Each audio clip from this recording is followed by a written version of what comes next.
রাধে রাধে বন্ধুরা, সবাই তোমরা ভালো থাকো তাই আশা করি, কামনা করি ভগবানের কাছে। তাই আজকে তোমাদেরকে বন বানানো কিছু দেখাবো। আগে চিনি, নুন আর এখন ইস্ট দিবে। উষ্ণ গরম দুধটা ঢেলে দিচ্ছি। উষ্ণ গরম আধার কাপের মতন দুধ ঢেলে দিয়েছি। হালকা গুলাইয়া গুলাবো। হালকা গুলাই নিবে, ঢাকনা দিয়ে দিবে। 15 মিনিট হয়ে গেছে, ইস্টগুলো ফুলে গেছে। দেখো বন্ধুরা, এখন 1 কাপ ময়দা ঢালবো। ওইটার আন্দাজে মানে ময়দাটা ঢালতে লাগবে, যেতটুকু দুধ ঢালবে অতটুকু ময়দা ঢালতে লাগবে, যে মাখাটা ভালো করে হয়। সামান্য একটু তেল ঢালবো, রিফাইন তেল। সুন্দর করে মাখা হয়ে গেছে, এখন ঢেকে রেখে দিব। 3 ঘন্টার জন্য ঢেকে রাখতে হবে। এভাবে 3 ঘন্টা ঢেকে রাখবো।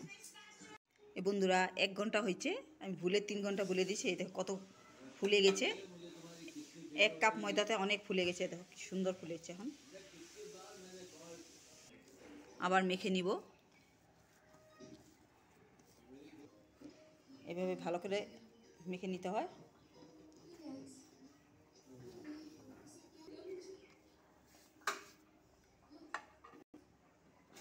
এটাকে 4 ভাগ করব। এখন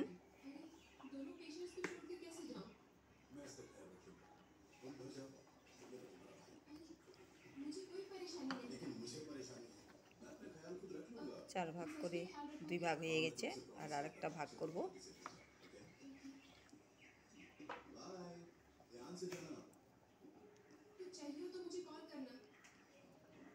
এভাবে গুল গুল করে নিতে হবে। এটাতে তেল মাখা হয়ে গেছে। এটা এখন 15 মিনিট মতন রেখে দিব।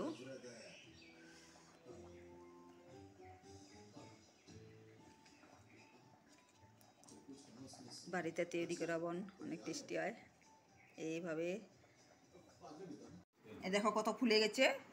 15 মিনিট মতন রেখেছি, এইভাবে ফুলে গেছে।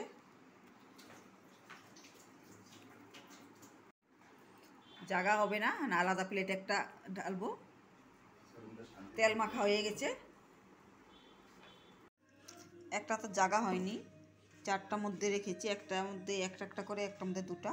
আর সুন্দর হওয়ার জন্য উপরে সাদা তিল ছিটে দিয়েছি।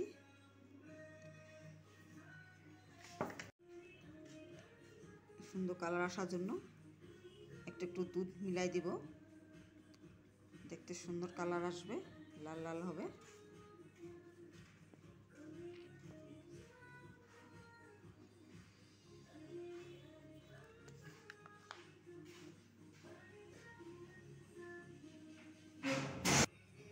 পাঁচ মিনিট হয়ে গেছে, ওভেন গরম করা হয়েছে। এখন ওভেনের ভিতরে ঢেলে দিব। 20 থেকে 25 মিনিট ধরে রাখবো।